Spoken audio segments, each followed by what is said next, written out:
बंधुओं, बहुत बहुत स्वागत है आपका कहानियों के सीरीज में। आज 42वीं कहानी, पुजारी जी। आइए सुनाता हूँ आपको मैंने अपनी इस कहानी में क्या लिखा है। ठीक है। पुजारी जी शांत हो गए। आप समझ रहे हैं शांत होना मतलब। पुजारी जी शांत हो गए। दुखद घटना थी, सच कहें बहुत ही दुखद घटना थी, पर इससे भी दुखद घटना कहें या समस्या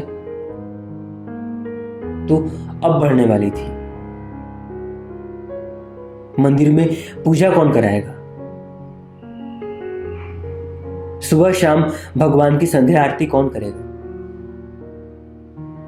पंडित जी रोज रात में भगवान को सुलाते, फिर अगली सुबह भगवान को जगाते, उनको नहलाते, शुद्ध वस्त्र पहनाते, फिर भोग के बाद आरती। अब रोज नियम से ऐसा कौन करेगा?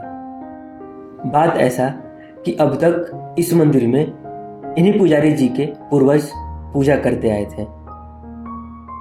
हनुमान जी की कृपा हमेशा से इनके परिवार पर बनी हुई थी। मतलब देर सबेर हर संतति को एक पुत्र संतति अवश्य ही प्राप्त हो जाती।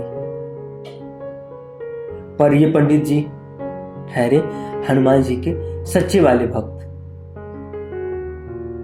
मतलब अपने ब्रह्मचर्य और हनुमान जी की भक्ति पर विश्वास ही नहीं, दृढ़ विश्वास था, और इसी विश्वास ने पुजारी जी को विवाह से दूर रखा। और आज स्थिति हाथ से ही नहीं बल्कि सर और पांव से भी निकल गई है। अच्छा, एक बात और, एक बनिए का बेटा अगर उससे कुछ भी ना हो पाए तो कम से कम दुकान तो चला ही सकता है ना? बस ये तो ब्राह्मण ही ठहरे। पुजारी जी, मंत्रों का याद होना लाजमी था, पर मुद्दा ये था जितने भी पंडित जी हुए थे उनके पूर्वज, सबने या तो अपने पिताजी या दादाजी से पूजन की विधि सीखा था। सीखा क्या था? रटा था। बस मतलब ऐसा कैसे? क से कबूतर और ख से खरगोश। मतलब ऐसा कि अगर कोई क से कमल कह दे तो एक बार को तिरछी नजर से देख ही देते कि कहीं ये गलत तो नहीं कह रहा। पर ब्राह्मण के बच्चे थे और चालाकी इतनी तो थी ही, तुरंत पकड़ लेते, कहते नहीं सही है बंदा। खैर, कई प्रयासों के बाद एक पुजारी जी मिले और अब जाकर उस बस्ती के लोगों की परेशानी थोड़ी कम हुई। चलो पंडित जी मिल गए, अब भगवान जी की संध्या आरती समय से हो जाया करेगी। पुराने पुजारी जी के अलावा एक और शख्स थे जो हमेशा सुबह और शाम संध्या की आरती में शामिल हो जाते। उनकी उम्र यही कोई 75 के करीब करीब होगी और वो अपनी 10 साल की उम्र से ही मंदिर में संध्या आरती में शामिल होते हैं। उसी बस्ती में उनकी राशन की दुकान थी, खानदानी।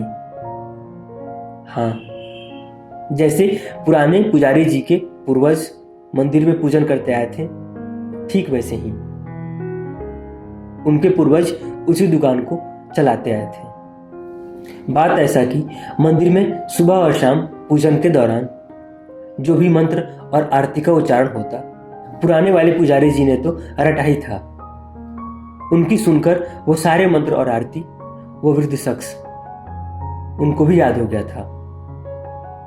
आखिर वो भी तो बचपन से आ रहे हैं और पिछले 60 से 65 सालों से एक ही मंत्र को, आरती को रोज रोज सुन रहे हैं। ठीक वैसे ही क से कबूतर, ख से खरगोश। नए पुजारी जी का आज मंदिर में पहला दिन था। आरती के समय सब लोग जुटे। नए पुजारी जी का पूजन करने का तरीका पुराने वाले से अलग था। अब भाई उन्होंने तो रटा था पुराने वाले ने, नए वाले ने तो सीखा था, उसकी पढ़ाई करी हुई थी। उनके पूजन का तरीका अलग होने से लोगों को कोई शिकायत नहीं था, सिवाय उस वृद्ध शख्स के। आरती के बाद सब लोग प्रसाद अभी ले ही रहे थे कि उस वृद्ध शख्स ने जोर से कहा, ये पुजारी जी को मंदिर से जाना होगा। इनके पूजन का तरीका बिल्कुल ही गलत है। ये बनिए थे, वृद्ध शख्स और पंडित जी को कह रहे थे ये गलत है। उन्होंने एक दो उदाहरण भी दिया। वृद्ध शख्स ने कुछ मंत्र का जिक्र करते हुए कहे, पहले ये मंत्र पढ़ा जाता है, उसके बाद दूसरा।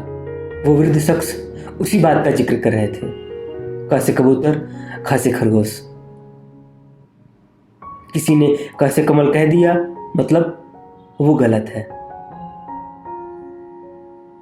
जबकि पुजारी जी ने कहा, सारे मंत्र स्वतंत्र हैं, किसी को भी पहले किसी को भी आप बाद में पढ़ सकते हैं, इससे कोई हर्ज नहीं है। पर वो वृद्ध शख्स मानने को तैयार ही नहीं, उल्टे पुजारी जी पर क्रोध करने लगे।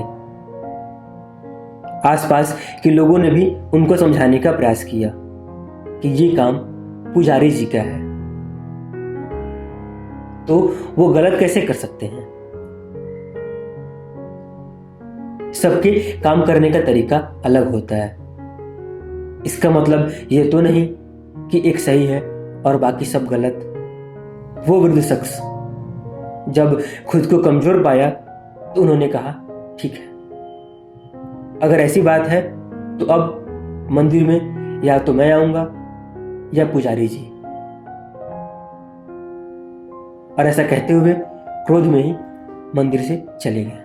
और भी लोगों ने पुजारी जी से कहा, पुजारी जी आप आराम से यहीं रहिए, चिंता की कोई बात नहीं और आपको कहीं जाने की जरूरत भी नहीं है।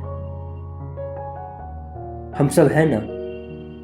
वो बूढ़े हो गए हैं और थोड़े सठिया भी गए हैं। आप बिल्कुल भी चिंता मत करिए, कल तक सब ठीक हो जाएगा। दो बातें थी, मंदिर में या तो मैं आऊंगा या पुजारी जी, और कल तक सब ठीक हो जाएगा। ये दोनों बातें भगवान ने तो सुना ही था, पर इसे पूरा भी कर दिया। वो वृद्ध शख्स रात में सोए तो ठीक ठाक, पर सुबह जगे ही नहीं।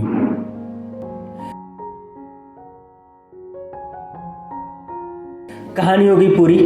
करना आपको क्या है, आपको पता है। बिल्कुल कमेंट करिए और बताइए कैसे लगी आपको ये थोड़ी बड़ी सी कहानी। और जरूर बताइए कमेंट में, इंतज़ार है आपके कमेंट का। और बताना है आपको ये मेरी लिखी कहानी पुजारी जी कैसे लगी आपको। समझ में तो आ गया ना आपको कि अंत में वो वृद्ध शख्स भी शांत हो जाते हैं। तो बस यही थी छोटी सी कहानी, या बड़ी सी जो भी थी, यही थी। ठीक है, तो कार्यक्रम देखने के लिए, पसंद करने के लिए आप सभी का बहुत बहुत धन्यवाद।